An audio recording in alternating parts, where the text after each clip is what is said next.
The soft light of the restaurant reflected off the silver cutlery as I watched my son Jose blow out the candles on his birthday cake, 35 years old.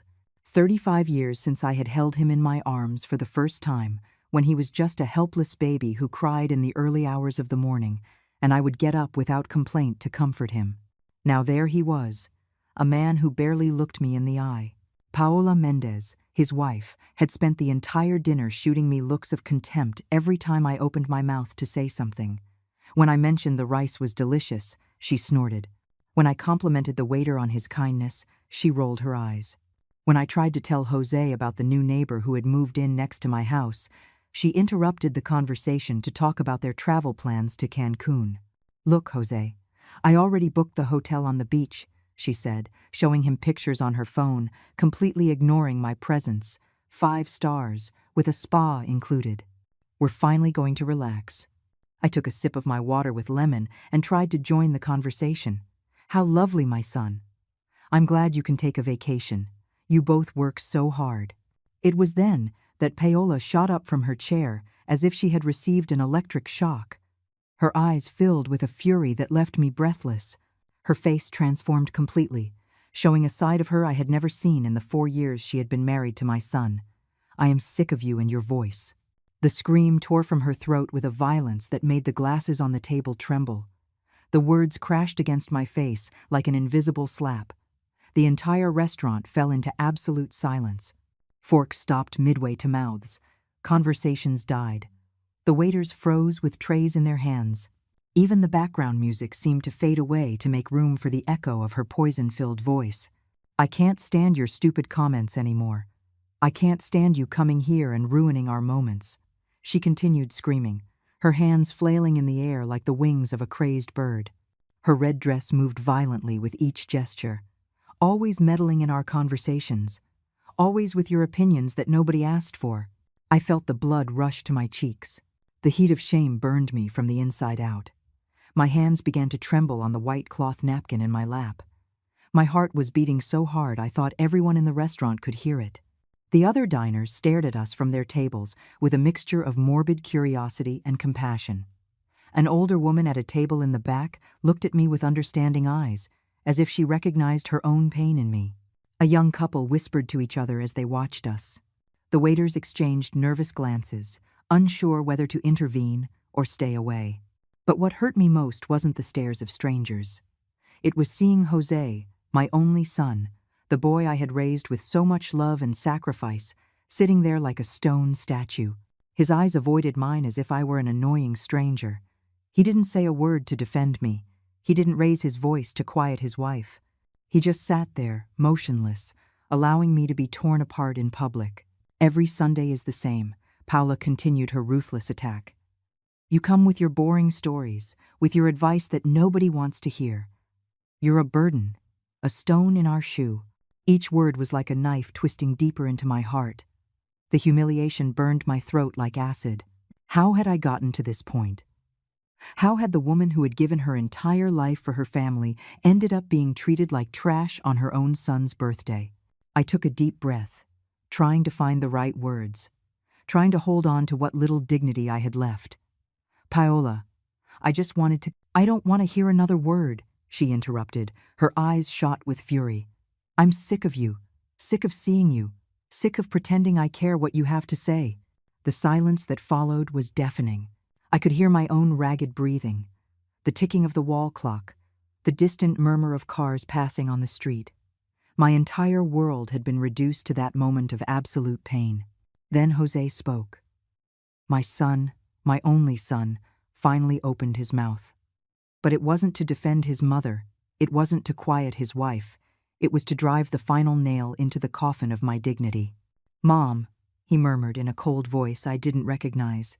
His eyes looked at me without a hint of the love I had once seen in them. "I think it would be better if you left. Paola is right. You always end up ruining everything. You always make things awkward." My son's words hit me harder than all of Paola's screams combined. I felt something break inside my chest, something I knew would never heal. The pain was so intense that for a moment I thought I would faint right there, in front of all those strangers who were watching me with pity. But then Instead of crying, instead of begging, instead of running out like a defeated woman, I did something that even I didn't expect. I smiled. A small, almost imperceptible smile that only I knew the meaning of. A smile that held secrets. A smile that promised justice. I raised my trembling hand and beckoned to the waiter who had been watching the whole scene from a distance. He approached with hesitant steps, clearly nervous about what he had just witnessed. He probably expected me to ask for the check so I could get out of there as quickly as possible. But I had other plans. Plans I had been preparing for months. Plans that would finally see the light of day in this moment of absolute humiliation. "Could you please turn on the large screen?" I asked, in a voice so calm it even surprised me. "I have something very important to show everyone." Jose turned pale as if he had seen a ghost. Paola stopped shouting abruptly. Her mouth hung open in an expression of total confusion. And I kept smiling, because after months of silence, after months of humiliation, the moment I had been waiting for with infinite patience had finally arrived. The moment when the truth would come out and everyone would know who the real victim was in this story of family betrayal. As the waiter headed toward the screen's control panel, my mind traveled back 40 years, to when Jose was just a 5-year-old boy who would run into my arms every time I came home from work. In those days, I worked double shifts at the textile factory to pay for his private school. My hands would bleed from all the sewing, but every penny I earned, I invested in his future. "Mommy, why are your fingers red?" Jose would ask when I got home at 10 o'clock at night and he was still awake, waiting for me. I would smile and lie to him. "It's from the strawberries I ate at work, my love." I never wanted him to know my hands were hurt by needles so that he could have a better life. Saturdays were our special days. I would save money all week to take him to the amusement park or the movies. He would choose the film, and I would buy the biggest popcorn, even if it meant I wouldn't eat until Monday. Seeing his smile was all the reward I needed. "You're the best mom in the world," he would say, hugging me tightly, and I believed that nothing could ever change that pure love. When Jose turned 15, I sold my gold watch, the only memento I had of my mother, to buy him the bicycle he wanted so badly. It was a bright red bike with gear shifts. His eyes lit up when he saw it in the yard, but he didn't hug me like he used to. "Thanks, Mom," he murmured without looking me in the eye, more interested in showing off his gift to the neighbors than in thanking me.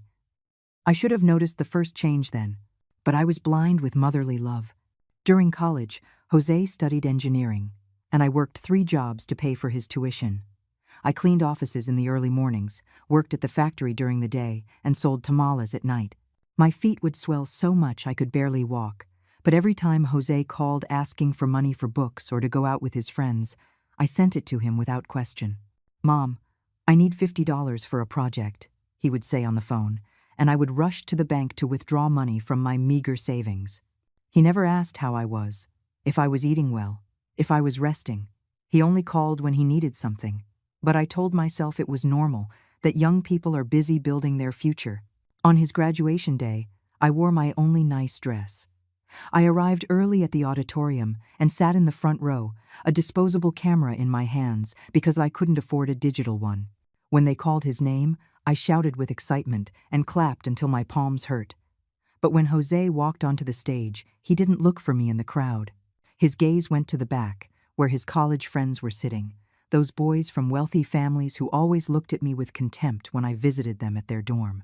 After the ceremony, when I tried to approach him to congratulate him, he was surrounded by those friends and their elegant parents. "Jose, my love, congratulations," I said, touching his arm. He turned to me with a forced smile, as if my presence made him uncomfortable in front of his upper-class friends. "Thanks, Mom. I'll see you later, okay?" "We're going to celebrate," he said, giving me a quick kiss on the cheek before walking away with his group. I stood there, alone in the middle of the auditorium, watching my son leave with other people to celebrate the achievement I had financed with my sweat and my tears. That night I cried until I had no tears left, but I told myself it was just a phase, that soon Jose would mature and appreciate everything I had done for him. When he got his first job as an engineer, I hoped we could finally have a closer relationship. I thought that now that he no longer needed my money, we could be a real mother and son. But the calls became even scarcer. The visits were limited to birthdays and Christmas holidays, and they were always brief, as if he were fulfilling an obligation. "How are you, my son?" I would ask when I saw him, trying to recapture the connection we had lost. "Fine, Mom. Very busy with work." "You know how it is," he would reply while checking his phone, not really listening to my answer. I continued to prepare his favorite dishes when he came to visit. Mole poblano that took hours to cook, tamales I made starting before dawn, vanilla flan that I knew he loved. But he would eat distractedly, always in a hurry to leave. "It's delicious, Mom, but I have to go. I'm meeting some friends." Then Paola came into our lives. Jose introduced me to her at an elegant restaurant I would have never chosen, where the menu prices made me dizzy. She arrived half an hour late, apologizing with a smile that didn't reach her eyes. She wore designer clothes and had perfectly manicured nails that had never known a day of hard work. "A pleasure to meet you, Mrs. Rosales," she said, extending a hand as cold as ice. "Jose has told me so much about you." A lie. I knew it was a lie, because Jose had told me very little about her during the 6 months they had been dating.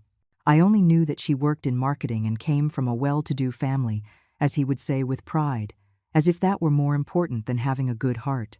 During that first dinner, Paola asked me questions that sounded polite, but had hidden thorns. "What did you do for a living when Jose was little?" When I told her about the textile factory, she nodded with a condescending smile. How admirable. It must have been very hard. But her eyes said something else. Her eyes said that I was exactly what she had expected, a working-class woman who didn't fit into the social climbing plans she had for my son. From that day on, Jose's visits became even more sporadic. When I called him, he always had an excuse. "Mom, I'm with Paola." "Mom, we're having dinner with Paola's parents." "Mom, we have plans with her friends." I tried to be a part of their lives.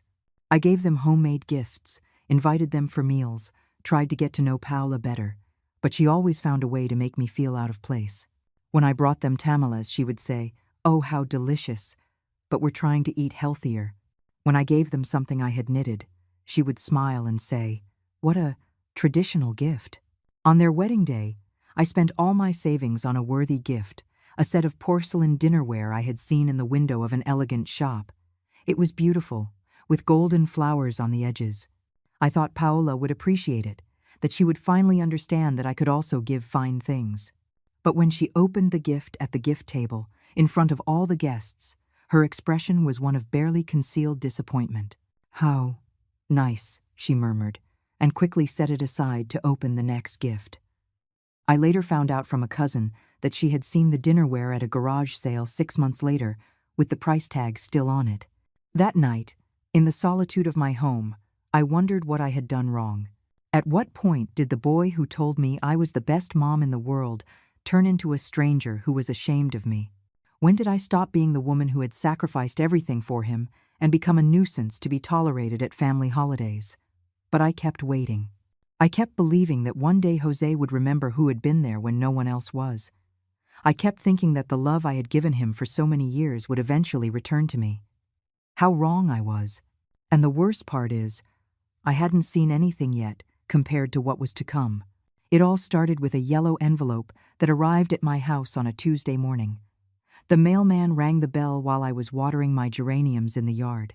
It was a letter from the bank, something about changes to the ownership of my savings account. At first, I thought it was a clerical error, the kind that happens when banks update their systems. But when I opened the envelope and read the letter, my hands started to tremble. It stated that Jose Rosales had been added as a joint account holder to my main account, the one where I kept my life savings. The letter was dated 3 weeks prior, but I had never authorized such a thing. "It must be a mistake," I murmured, rereading the document over and over. My glasses fogged up from the steam rising from my chamomile tea. Jose wouldn't do something like this without consulting me. But deep in my heart, a little voice whispered that something was very wrong. I remembered the last time I had gone to the bank, 2 months ago, to deposit my pension check. Jose had come with me because I was a little confused by the new ATMs. He had offered to help me with the complicated paperwork, as he put it. "Mom, you don't understand these modern things anymore. Let me help you," he had said with a smile I had interpreted as filial affection, but which now seemed much more sinister. That afternoon I called Jose to ask about the letter. His phone rang 5 times before he answered, and when he did, his voice sounded strange, as if he had been expecting my call. "Hi, Mom. What do you need?" "My son, I received a letter from the bank that says you are a joint holder on my account. I don't understand." There was a long silence on the other end of the line. I could hear background noise, voices, as if he were in a restaurant or a meeting. He finally spoke, but his voice sounded different, colder. "Oh, right. I did it for your own good, Mom. You know that at your age, it's better to have someone younger help you with these things. It's for security." "For security? But Jose, I didn't authorize you." "Mom, don't worry about it. It's a normal thing. All people your age do it. Paola explained to me that it's the most convenient option." Paola. Of course, it had been Paola's idea. The woman who from day one had seen me as an obstacle on her path to a better life. "But my son, that account has all my savings. My pension money, what I got when I sold the big house. Mom, nothing is going to happen to your money. It's just so I can help you if you need anything." "Relax." But I wasn't relaxed. I couldn't sleep that night. I sat in my favorite armchair, the floral one I had bought on an installment plan 10 years ago, staring at the bank letter over and over. There was something in Jose's tone I didn't like. Something in the way he had mentioned Paola that sent a chill down my spine. The next morning I went to the bank. Mr. Matias Lopez, the manager who had known me for years, greeted me with his usual kind smile. "Mrs. Lucinda, how can I help you? I want to know about the activity on my account. This letter I received, I don't quite understand." Matias checked his computer, his brow furrowed. His fingers flew across the keyboard as I waited, my heart beating faster and faster. "Here it is, Mrs. Lucinda. Indeed, your son Jose was added as a joint account holder 3 weeks ago. He came in person with an ID and, let me see, with a power of attorney signed by you." "A power of attorney? But I never signed that." Matias showed me his computer screen. There was my signature, or at least something that looked a lot like it, but I knew that handwriting wasn't mine. The strokes were too perfect, too controlled. My real signature had always been shaky, especially after the arthritis in my hands started. "Can I see the recent transactions on the account?" I asked, in a voice I didn't recognize as my own. Matias hesitated for a moment. "Mrs. Lucinda, since your son is a joint holder, he also has access to this information. But of course, you can see it. What I saw on that screen took my breath away. In the last 2 weeks, there had been 3 large withdrawals: $500 the previous Friday, $800 last Tuesday, $300 just yesterday. In total, $1,600 of my savings had disappeared. Who made these withdrawals?" I asked, though I already knew the answer. "Your son Jose, Mrs. Lucinda. All the withdrawals were made with his debit card. I left the bank like a sleepwalker. My legs were shaking so much I had to sit on a bench in the park across from the branch. Children were playing on the swings while their mothers watched them. Life was going on as normal, but for me, everything had changed in those 30 minutes inside the bank. $1,600. That amount represented 3 months of my pension. It was the money I had saved by cutting expenses, buying the cheapest meat, using discount coupons, walking instead of taking the bus. It was the money I kept for emergencies, for medicine, to be able to maintain my independence a little longer. And Jose had taken it without telling me anything, without asking my permission, without even consulting me. That afternoon, when I got home, I found Jose sitting in my living room. He had used his copy of the key, the one I had given him years ago for emergencies. He was watching television as if nothing had happened, as if he hadn't been robbing me for weeks. "Hi, Mom. How was the bank?" His question confirmed my worst suspicions. He knew I had gone to investigate. Matias had probably called to inform him, as was protocol, when one joint holder inquired about the account. "Jose, we need to talk." "About what, Mom?" His voice was casual, but his eyes avoided mine. "About the $1,600 you took from my account without telling me." He finally looked at me, and in his eyes, I saw something I never thought I would see in my own son, a calculating coldness that chilled me to the bone. Mom, that money isn't just yours. I'm a joint account holder, so it's mine too.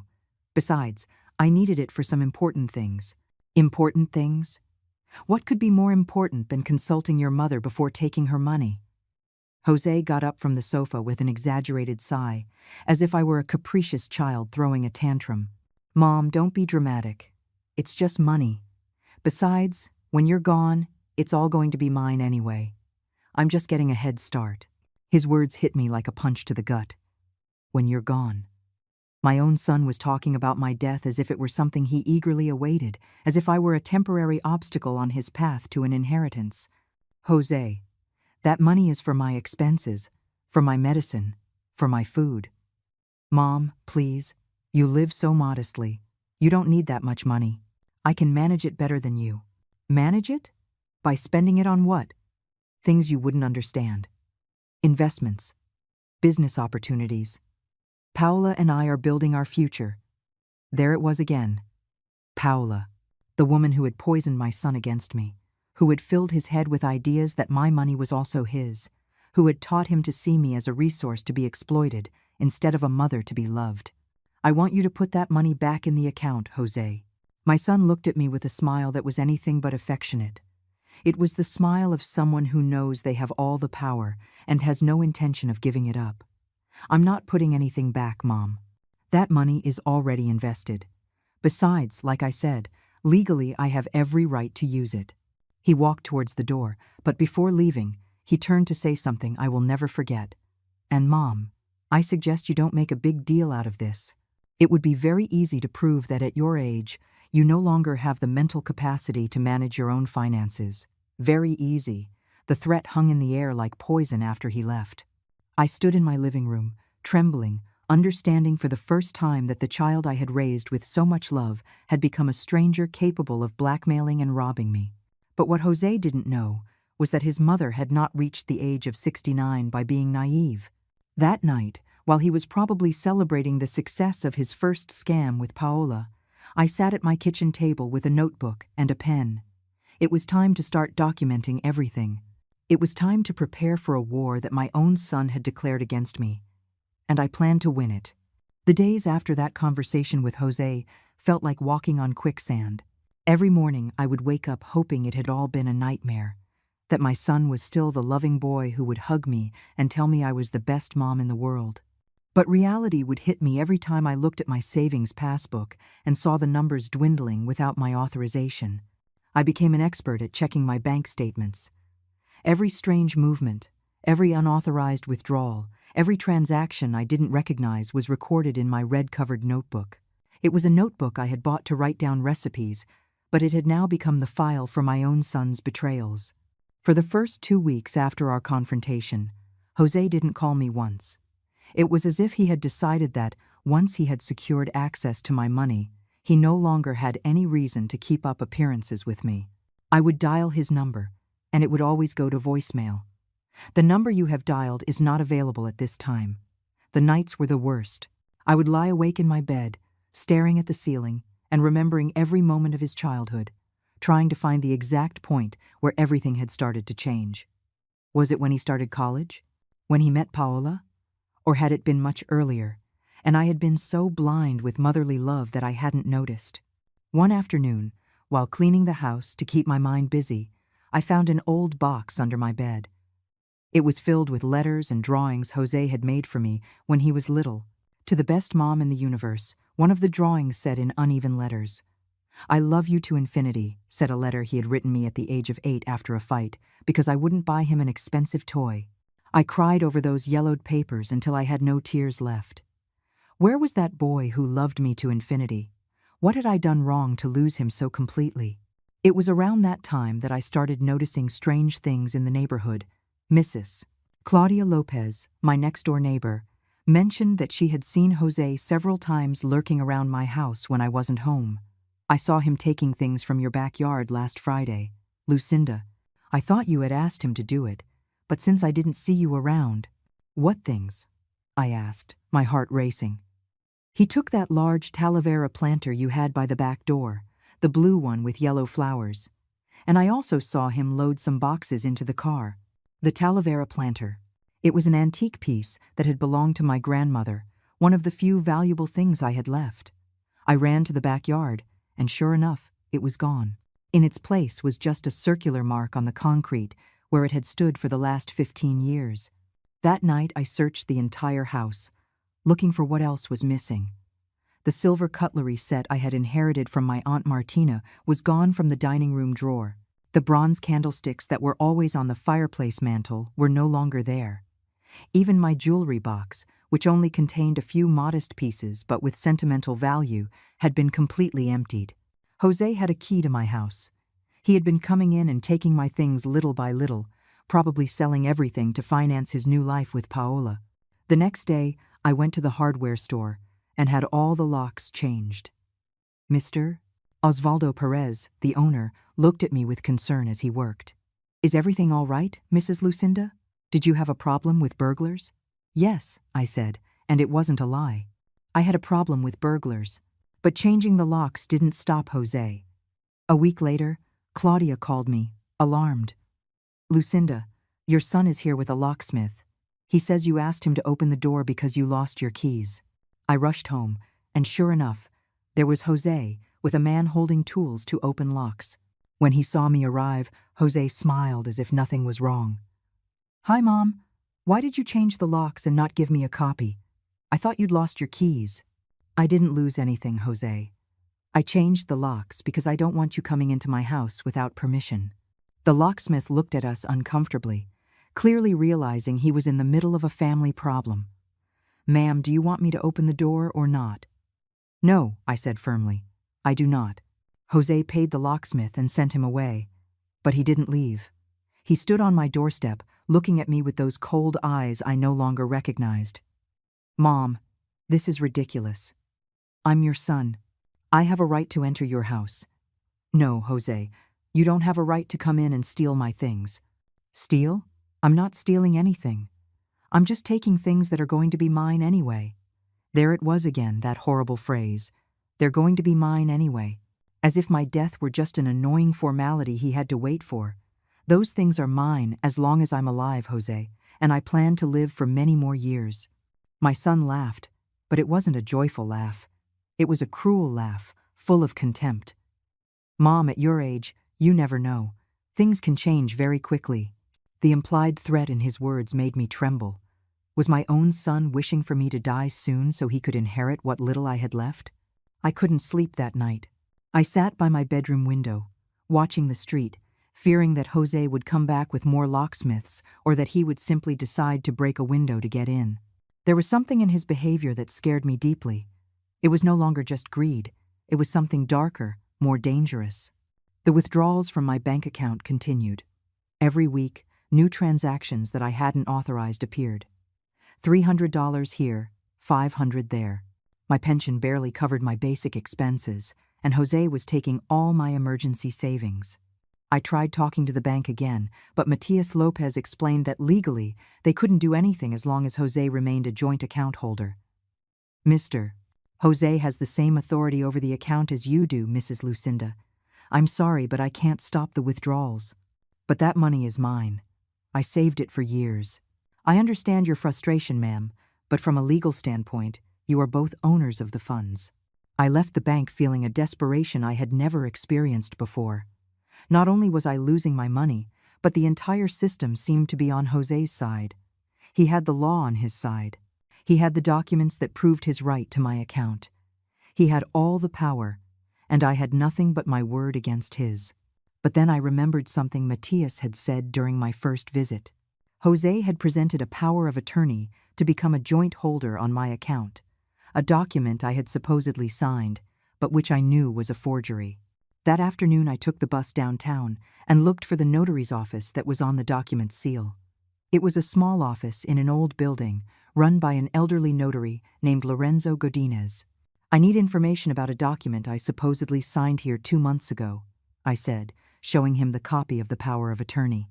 Don Lorenzo examined the document carefully, then consulted his files. "Here is the record. Mrs. Rosales. The document was signed on March 15th at 2 o'clock in the afternoon. Mr. Godinez, I have never come to this notary's office. On that day, I was at the hospital with my friend Lindalba Ramos, who had broken her hip. I have the hospital receipts and witnesses who can prove it. The notary looked at me in surprise, then checked his files again.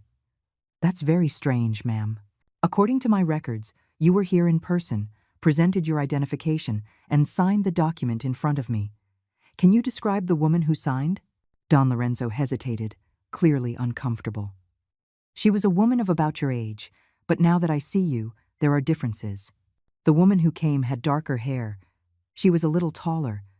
My heart began to pound violently. Did she come alone? No. She was accompanied by a young man who said he was her son. He was the one who brought all the documents and explained the procedure. Jose had come with a woman who had impersonated me. They had forged my identity to legally rob me. The betrayal was even deeper than I had imagined. Mr. Godinez, this is fraud. Someone impersonated me to sign that document. The notary turned pale as he realized the magnitude of the problem. Mrs. Rosales, if that's true, we need to report this to the authorities immediately. This is a very serious crime. I left the notary's office with a copy of the report that Don Lorenzo had promised to send to the district attorney's office. But deep down, I knew the legal process would take months, maybe years. In the meantime, Jose would keep robbing me, and I would keep losing everything I had worked for decades to achieve. But for the first time in weeks, I felt something like hope. I had evidence. I had proof that Jose had committed fraud. It was no longer just my word against his. I had documents, witnesses, records that proved my son had betrayed me in the most vile way possible. That night, sitting at my kitchen table with my red notebook, I wrote down everything I had discovered. Every date, every name, every detail that could be important. If Jose wanted to play dirty, I was going to be prepared. But what I didn't know was that the worst was yet to come. Jose and Paola were just getting started with their plans, and my humiliation in the restaurant would be just the first act of a much crueler play. The difference was that now I was documenting everything, and when the moment of truth came, I would be ready to fight back. After discovering the fraud at the notary's office, something inside me changed. I was no longer the naive woman who hoped her son would come to his senses and return the money of his own free will. I had become a detective in my own life, documenting every lie, every theft, every betrayal with the meticulous patience of someone who knows that justice will come, but only if you are prepared for when that moment arrives. I hired the services of a young lawyer named Fabian Ramos, who had his office near the Central Market.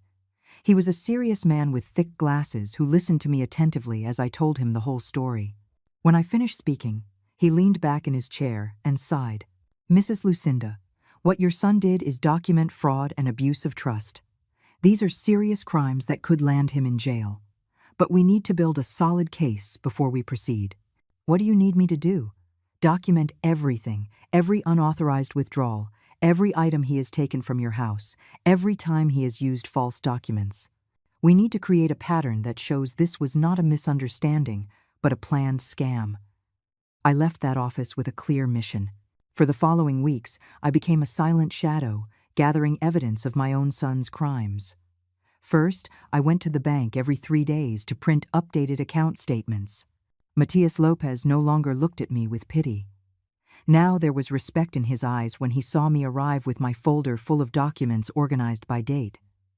Here are this week's transactions, Mrs. Lucinda, he would say, handing me the papers. There were 2 more withdrawals. Can you give me the security camera footage from those days? For that, I would need a court order, but I can confirm that both withdrawals were made by Mr. Jose, in person, using the debit card. Every withdrawal was recorded in my red notebook, with the date, time, amount, and location of the ATM. Jose had become careless, always taking out money from the same places. Near his office, near the gym where he and Paola went, near her parents' house. But Jose wasn't just stealing money. He also continued to take valuables from my house, even though I had changed the locks. I found out how he was doing it when my neighbor Claudia told me she had seen Paola talking to the gardener who tended to several yards in the neighborhood. She was asking him about the times you leave the house, Lucinda. I thought it was strange, but I didn't want to get involved. The gardener, an older man named Tomas, confirmed what I suspected. Yes, Mrs. Lucinda, your son's wife asked me when you go out to run your errands. I told her you always go to the market on Tuesday and Thursday mornings. I didn't think it was wrong to tell her.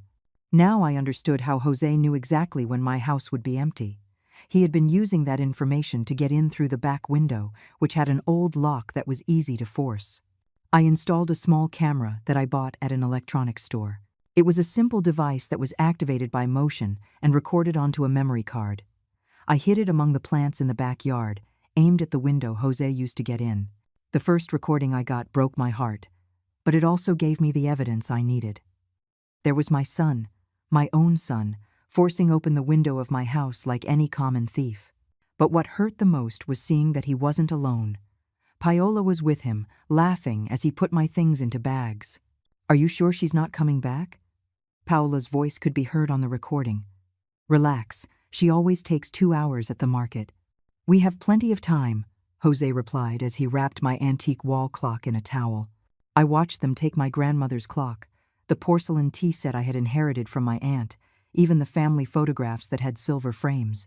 They weren't just stealing valuables, they were erasing my history, my memories, everything that connected me to the past generations of my family. But I continued to document in silence. Every recording was saved in a small, safe deposit box I rented at the bank. Every stolen object was recorded in my notebook with photographs I had taken before they disappeared. One afternoon I decided to follow Jose when he left the bank after making another withdrawal.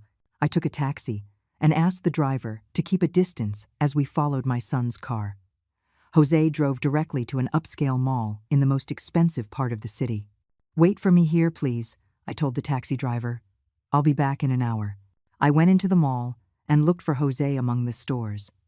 I found him in an exclusive jewelry store, accompanied by Paola, buying a diamond necklace that cost more than $3,000. The money he had taken from my account over the last month. I hid behind a pillar and watched them as Paola tried on the necklace in front of a mirror. Her eyes shone with greed as Jose caressed her neck where the diamonds rested. It looks perfect on you, my love, Jose said with a tenderness he no longer showed me. You deserve it for being so patient with this whole situation. Situation? Paola asked, adjusting the necklace. You know, with my mom. I know it's not easy dealing with her. Don't worry, my love. Soon she won't be our problem anymore. Those words chilled my blood. Soon she won't be our problem anymore. What exactly were they planning? I took discreet photographs with my cell phone, Jose paying for the necklace with cash, Paola leaving the store with a jewelry bag, the two of them hugging and kissing as they walked through the mall, cheerfully spending the money they had stolen from me. That night, in the safety of my home, I added the photographs to my evidence file. I now had proof that Jose was using my money to buy expensive gifts for his wife, while leaving me without the resources to cover my basic expenses. But my investigation was just beginning. I wanted to know exactly what else Jose and Paola were planning, so I hired a private investigator recommended by my lawyer. She was a young woman named Leandra Mendez, specializing in family fraud cases. I want you to find out everything about my son and his wife, I told her. Their finances, their properties, their future plans, everything. Leandra worked for 3 weeks, and what she discovered left me breathless. Jose and Paola had been living far beyond their means. They had credit card debts of over $10,000. They had taken out a loan to buy a luxury car they couldn't afford. They had rented an apartment in an exclusive area that cost more than half of Jose's salary. Your son and daughter-in-law are bankrupt, Mrs. Lucinda, Leandra explained, showing me the documents. The withdrawals from your bank account are the only thing allowing them to maintain their lifestyle. But the most shocking discovery was about their future plans. Leandra had obtained copies of text message conversations between Jose and Paola, where they discussed the possibility of having me declared mentally incompetent to manage my own finances. If we can get a doctor to declare she has senile dementia, we can become her legal guardians, one of Paola's messages read. Then we'll have total control over all her money and properties. My mom is perfectly fine mentally, Jose replied. It's going to be hard to convince a doctor. There are ways to make her seem confused during an evaluation, Paola retorted. I know someone who can help us. My own family was conspiring to have me declared insane and steal everything I owned. The level of betrayal was so deep that for a moment I thought I might be misreading the messages. But there it was, in black and white, the evidence that Jose and Paola had planned not only to rob me, but to destroy my reputation and my freedom. That night I cried until I had no tears left. But when morning came, there was no sadness left in my heart. There was only a cold, calculated determination. Jose wanted to play the game of manipulation and deceit. He wanted to use the laws and the system against me. He wanted to make me look like a crazy old woman while he and his wife spent my money on luxuries. But what they didn't know was that their mother had learned to play that same game. And I had evidence, testimonies, recordings, and documents that would prove every one of their lies. The difference was, I was going to win this game. Because while they were acting out of greed, I was acting for justice. And justice, when well prepared, always triumphs over avarice. I just had to wait for the perfect moment to reveal all my cards. And that moment was coming sooner than they imagined. While I was silently gathering evidence, documenting each of their betrayals with the meticulousness of a detective, Jose and Paola were living as if they owned the world. It was painful to see them enjoy a life of luxury, financed with my money, acting as if I were invisible, as if my lifelong sacrifices meant nothing. Social media became a cruel window into their world of lies. Paola constantly posted photographs on her Instagram, showing off every purchase, every elegant dinner, every expensive gift Jose gave her, all financed with the money they had stolen from me. But she presented it as if it were the result of her husband's hard work. My husband spoiled me with this beautiful necklace, she wrote next to a photo where she sported the diamonds they had bought with $3,000 from my account. I'm so lucky to have a man who values his wife. The comment section filled with congratulations and heart emojis. Her friends wrote things like, "So jealous, and you have the best husband in the world." Each post was like a stab in my heart. There was my money, turned into jewelry adorning the neck of the woman who despised me. There were my life savings, transformed into symbols of a false love built on theft and betrayal. Jose had also started showing off on his social media. He posted photos of expensive restaurants where he dined with Paola, of the weekend trips they took, of the new car they had bought. Hard work has its rewards. He wrote next to a photo of them toasting with champagne in a 5-star hotel. His friends replied with admiration. "Living the good life, brother. That's how you do it, Jose. You're an example of success." No one knew that this success was built on the systematic theft from his own mother. The cruelest part of all were the motivational posts Paola had started to share. Quotes about freeing oneself from negativity and staying away from toxic people. One in particular broke my soul. Sometimes you have to cut ties with family members who only bring drama into your life. Not everyone who shares your blood deserves to share your future. The hypocrisy was nauseating. She was presenting herself as an empowered woman who had made tough decisions to protect her happiness, when in reality she was a thief who had manipulated my son to steal everything I had. On weekends, they hosted parties in their apartment. Through their guests' Instagram stories, I could see how they spent my money on expensive alcohol, gourmet food, and elegant decorations. Jose appeared in the videos laughing, toasting, acting as the perfect host of a perfect life. "Jose is the best," one of the guests said in a video where my son was pouring whiskey from a bottle that cost more than $200. "He always treats us to the best things." Meanwhile, I was eating refried beans and tortillas to stretch my pension, trying to save every dollar I had left after Jose systematically emptied my bank account. One afternoon, I decided to drive by the parking lot of the office where Jose worked, just to see the new car they had bought with my money. It was a late-model silver sedan, with leather seats and chrome rims. It was perfectly clean and shiny, like a trophy of their victory over me. As I watched the car from a distance, I saw Jose come out of the building accompanied by some colleagues. He was wearing a new suit I didn't recognize, probably bought on one of their shopping sprees financed with my savings. His co-workers were congratulating him for something, patting him on the back with admiration. "Jose, that project you presented was brilliant," I heard one of them say. You definitely deserve that raise. Thanks, brother. The truth is, things have been going really well for me lately, Jose replied with a proud smile. Paula and I are in the best moment of our lives. I hid behind a car so he wouldn't see me, but I kept listening to their conversation. It shows, man. The new car, the dinners you posted on Instagram, the trip to Cancun you took last month. You're definitely living the life. Yeah, we just decided to invest in our happiness, you know?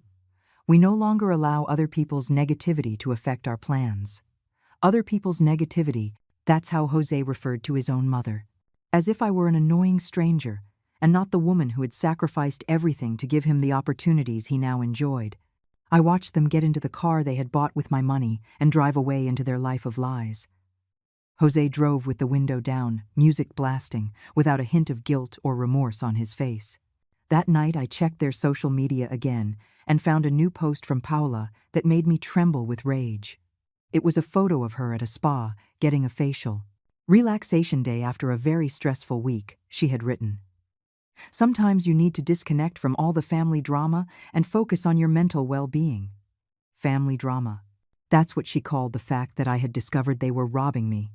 My suffering, my pain, my loneliness were simply drama that she needed to rest from at a spa paid for with my money. The comments were full of support. You're right, girl. Toxic family is the worst. Good for you for getting away from that negativity. Her friends congratulated her for being so mature and wise in walking away from family problems. If only they knew the truth. If only they knew that the family drama was that Paula had manipulated my son to rob me, that she had planned to have me declared mentally incompetent, that she had entered my house like a common thief to take my family's heirlooms. But what hurt the most were Jose's posts about family.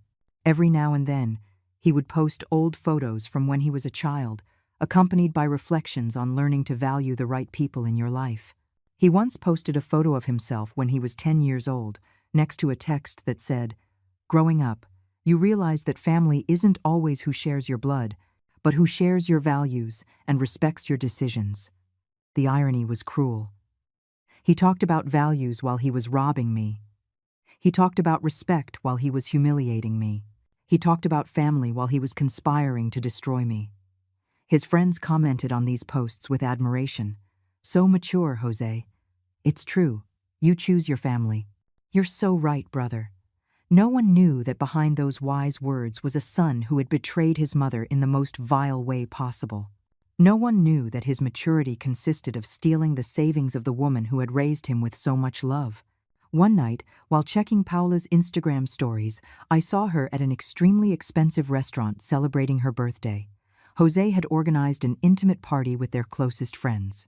The cake was a work of art that surely cost more than $100. The bottles of wine on the table were from brands I didn't even know. My husband organized the most beautiful dinner for me, Paula said in a video where she showed off the elegantly decorated table. I feel so loved and valued. This is what it means to have a partner who truly loves you. Jose appeared in the video, giving her a kiss and saying, "For the most important woman in my life, you deserve this and so much more." The most important woman in his life. I, who had held him in my arms when he had a fever, who had worked 3 jobs to pay for his college, who had sold my few valuable possessions to give him everything he needed, was no longer important to him. That celebration, that declaration of love, those expensive gifts, everything was financed with the money he had stolen from me. Every dollar Jose spent to show his love for Paola was one less dollar I had for my medicine, for my food, for keeping a roof over my head. But they continued to live their perfect life, posting perfect photos, receiving congratulations for being a perfect couple. The world saw them as a successful and loving marriage, while I became the invisible shadow of their story, the silent sacrifice that financed their happiness. What Jose and Paula didn't know was that every one of those posts, every photo of their luxuries, every boast about their perfect life, was becoming additional evidence for my case. My lawyer had taught me to take screenshots of everything, to document how they were spending my money while leaving me in poverty. This clearly shows they weren't taking your money out of necessity, Fabian had explained. This shows it was pure greed. So I continued to document in silence. Every photo of Paola with new jewelry, every video of Jose showing off his lifestyle. Every post where they presented themselves as victims of family drama while living like kings with the proceeds of their theft. They thought they had won. They thought they had managed to get rid of the annoying burden I represented in their perfect lives.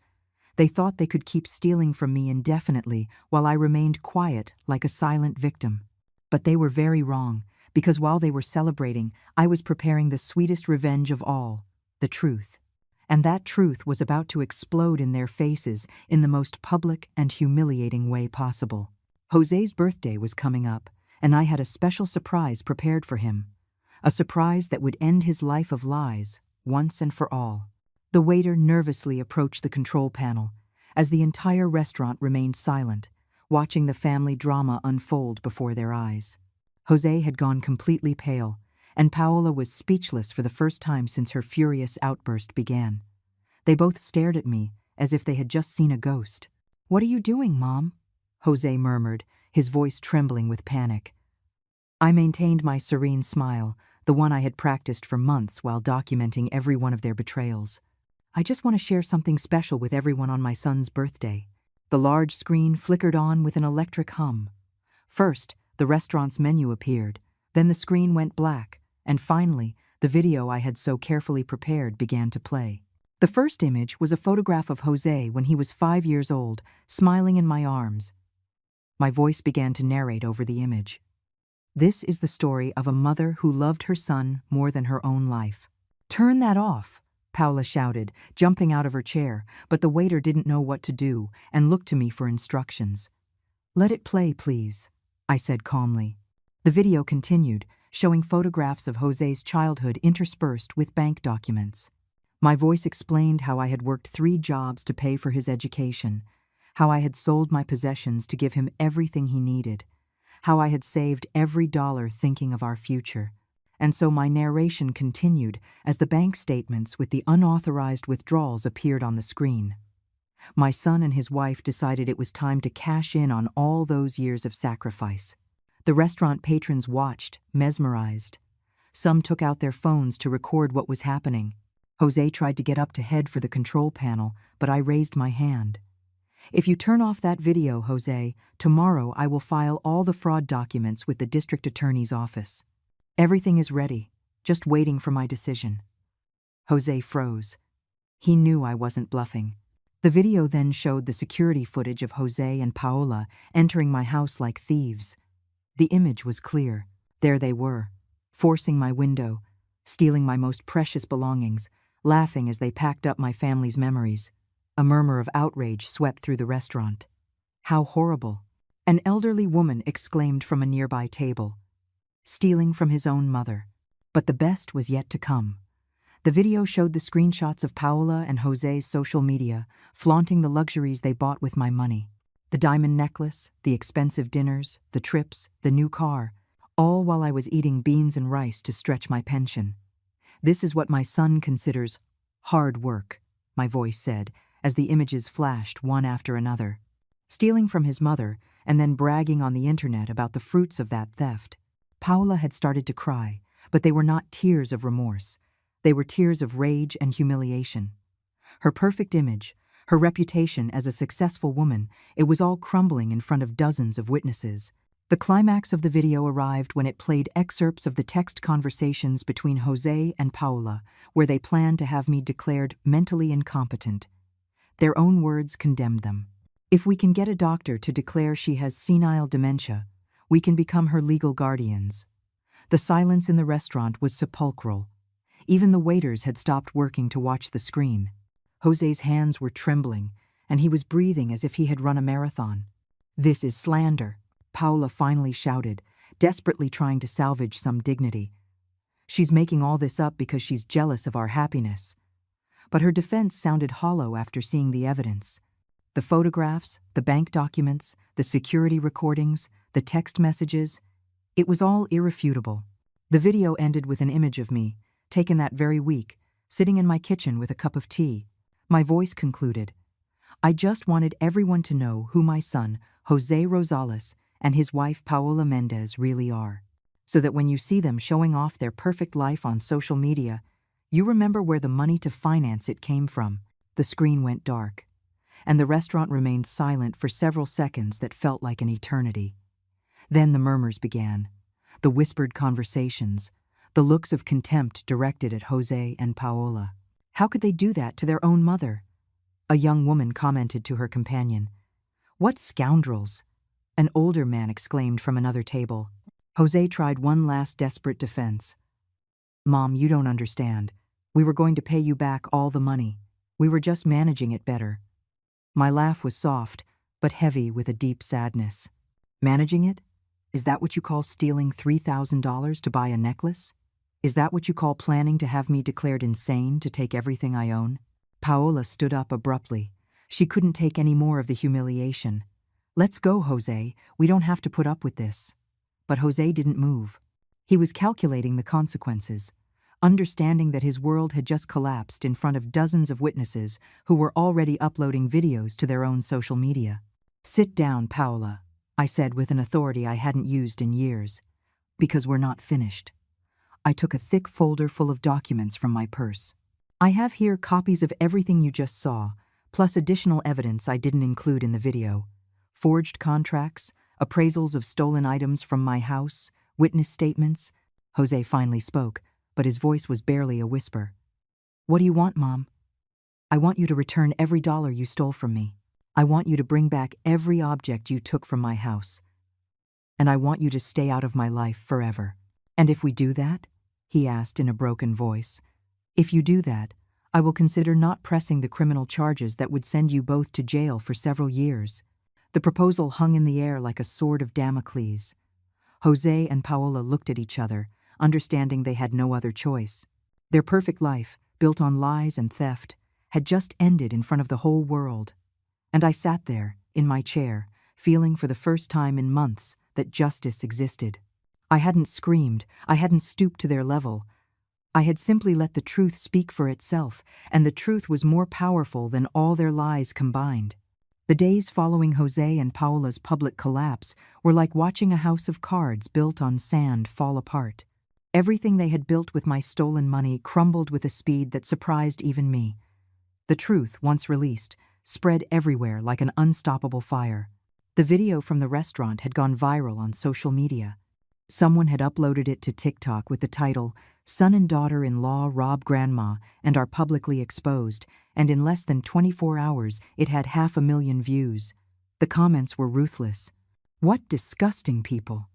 That lady deserves justice. I hope they go to jail. The first call came on Monday morning.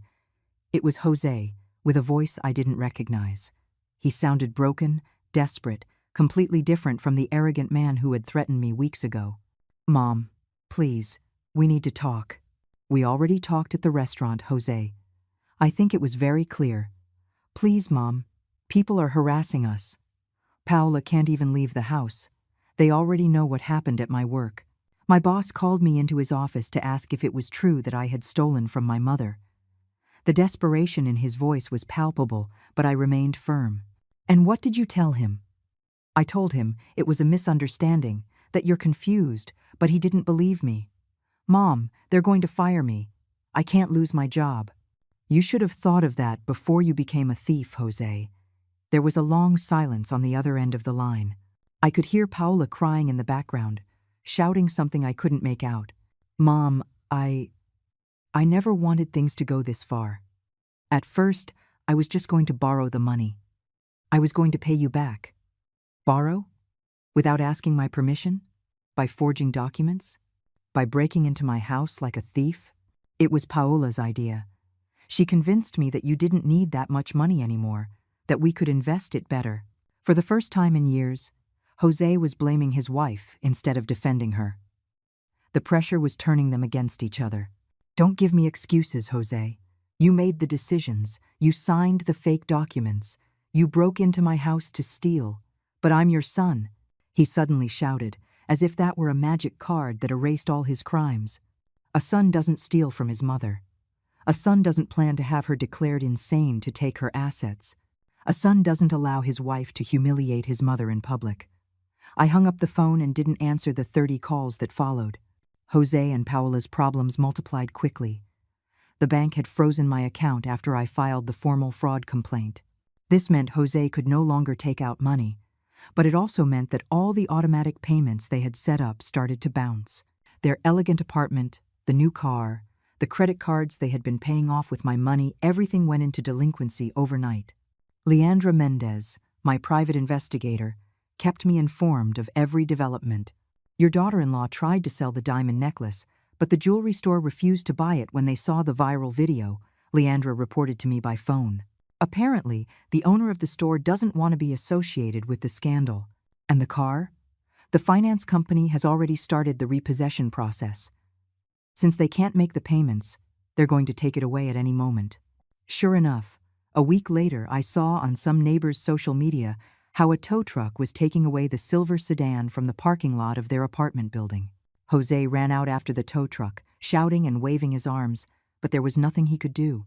The friends who once congratulated them on their perfect life began to distance themselves. The invitations to parties dried up. The likes on their social media posts dropped dramatically.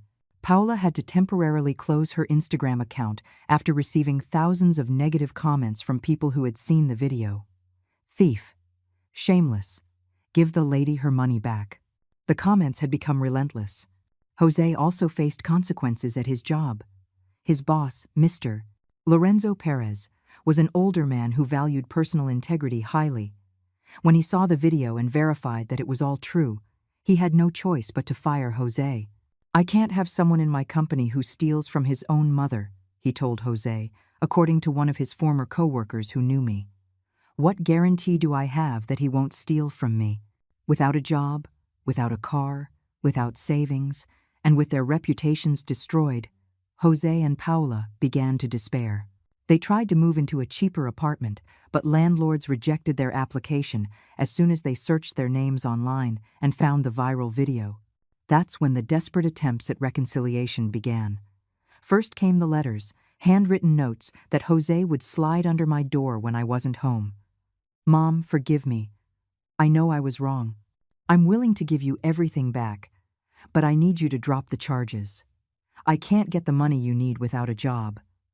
Then came the gifts.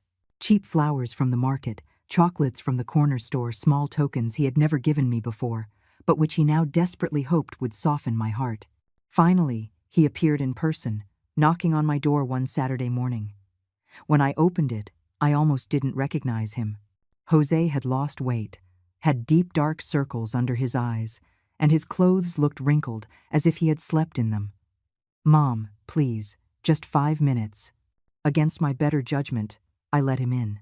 He sat on the same armchair where weeks ago he had threatened to have me declared mentally incompetent, but now he looked like a defeated man. Mom, I don't know how to ask for your forgiveness for everything I did. You can start by returning my money. That's what I want to do, Mom, but I need time. Without a job, it's impossible, and no one will hire me after what happened. That's not my problem, Jose. You created this situation. I know, but Mom, I'm your son. You can't completely destroy my life. The irony of his words was overwhelming. He had tried to destroy my life, to steal everything I had, to have me declared insane. And now he was asking for mercy because the consequences of his actions were catching up with him. Where's Paula? I asked. Jose looked down, ashamed. She left. She went to her parents. She says this is my fault, that I should have handled the situation with you better. Even in their marriage, things were falling apart. The woman for whom he had betrayed his mother had abandoned him as soon as things got tough. Mom, I promise I'll change. I'll give everything back, but I need you to help me, to drop the charges so I can get a job. I got up from my chair and went to the window. Outside, life was going on as normal. Children were playing in the street. Ladies were hanging their laundry. Street vendors were calling out their wares. The world had kept spinning while my family was destroyed by greed. Jose, I said without turning to look at him, you made the decision to steal from me. You made the decision to humiliate me. You made the decision to plan to destroy my life. Now you have to live with the consequences of those decisions. But Mom, there are no buts, Jose. For months you treated me as if I were a nuisance, as if I were an obstacle on your path to happiness. Now it's my turn to treat you as what you really are, a stranger who robbed me. Jose sat in silence for several minutes. When he finally spoke, his voice was barely a whisper. "Is there nothing I can do to make you forgive me?" I turned to look at him one last time. In his eyes, there was nothing left of the boy I had once loved more than my own life. There was only a broken man who had destroyed everything good he had for money. "You could start by being the man I thought I had raised, but I'm afraid that man never really existed." Jose stood up slowly and walked to the door. Before leaving, he turned one last time. "Mom, I did love you. Maybe not in the right way, but I did love you. If this is love, Jose, I'd prefer the hatred of my enemies." I closed the door behind him and knew it was the last time we would speak as mother and son. Jose had chosen money over love, greed over family, lies over truth. Now he had to live in the world he had created with those decisions. A world without a mother, without a wife, without a job, without friends, without respect. A world where he had lost everything because he had tried to steal it all.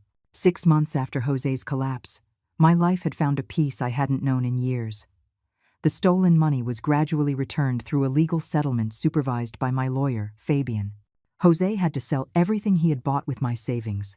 Paola's jewelry, the expensive furniture from their apartment, even his designer watch.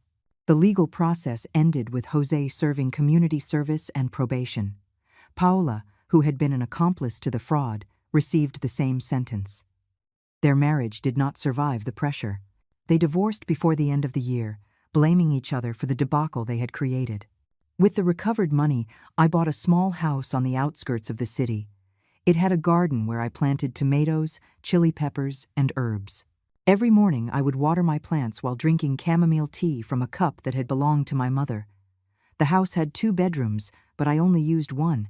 The other I turned into my study, where I kept all the documents from the case, along with family photographs from better times. It was my personal archive of justice served. Jose tried to contact me several times during those months. Letters asking for forgiveness, calls I didn't answer. He even came to my new house once. But I had learned that some wounds are too deep to heal, and some betrayals too great to forgive. One Sunday afternoon, while I was pruning my rose bushes, I heard someone ring the doorbell. Through the window, I saw Jose standing on my doorstep. He looked different, thinner, with gray hairs he didn't have before, dressed in simple clothes. There was nothing left of the arrogant man who had robbed me. I didn't open the door, but I did open the window to hear what he had to say. "Mom, I know I don't deserve your forgiveness. I just wanted to tell you that I got a job at a factory. It's not much, but it's honest. I'm going to therapy to understand how I came to hurt you so much." His voice broke slightly, but I remained silent. "I know I'm not your son anymore. I know I lost that right when I decided to steal from you. But I wanted you to know that I wake up every day full of regret for what I did." He waited a few minutes, perhaps hoping for a response. When he realized I wouldn't give him one, he continued, "Mom, I will love you for the rest of my life, even if you don't love me anymore. And I will work for the rest of my days to be the man you thought I was." He walked away slowly. I watched him from my window until he disappeared around the corner. A small part of my heart felt something like compassion, but it was too late. The damage was done, the trust destroyed forever. That night, as I prepared my simple dinner of soup and toast, I reflected on the path I had traveled. From being a woman humiliated and robbed by her own family, I had become someone who had fought for justice and won. I hadn't screamed. I hadn't stooped to their level. I hadn't sought cruel or disproportionate revenge. I had simply documented the truth, presented it at the right moment, and let the natural consequences of their actions run their course. The next day, I received a call from my neighbor Claudia. Her granddaughter had seen the viral video and wanted to meet me. "She says you're her hero, Mrs. Lucinda, that you taught her that older women can also stand up for themselves." That afternoon, while watering my geraniums, I thought about all the women my age who were probably living through similar situations. Ungrateful children, families who saw them as burdens, relatives waiting for inheritances before their time. My story had become a symbol of silent resistance. I hadn't needed to shout to be heard. I hadn't needed to insult to prove my point. The truth had been enough. That night, before sleeping, I sat in my favorite armchair with a hot cup of tea. On the table was a letter that had arrived that morning. It was from a lady in Guadalajara who had seen my story online and wanted to thank me for giving her the courage to report her own son who was robbing her. Your example taught me that a mother's love doesn't mean allowing ourselves to be disrespected, the letter said. Thank you for showing me that dignity has no age. I smiled as I folded the letter. My personal pain had become strength for other women. My private justice had inspired other mothers to defend themselves. I closed my eyes and remembered the words I had written in my red notebook the day after the restaurant. I will not scream. I will not cry. I will not stoop. I will only prove my truth, and that will be enough. And it had been enough. Jose had lost everything. His job, his marriage, his reputation, his family. But the most important thing he had lost was the chance to be loved by the only person who had loved him unconditionally his entire life. I, on the other hand, had gained something priceless, self-respect, the certainty that when circumstances tested me, I did not break. I stood firm, acted with intelligence, and achieved justice without losing my dignity. I turned off the lamp and went to my bedroom. Tomorrow would be another day in my new life, a life built on truth and justice. A life where I no longer had to fear anyone because I had learned that the most dangerous woman in the world is one who has nothing left to lose except her dignity, and no one would ever take that dignity from me again. I closed my bedroom door not out of fear, but out of peace. Not out of resentment, but out of self-love. That was my victory, not having become what they were,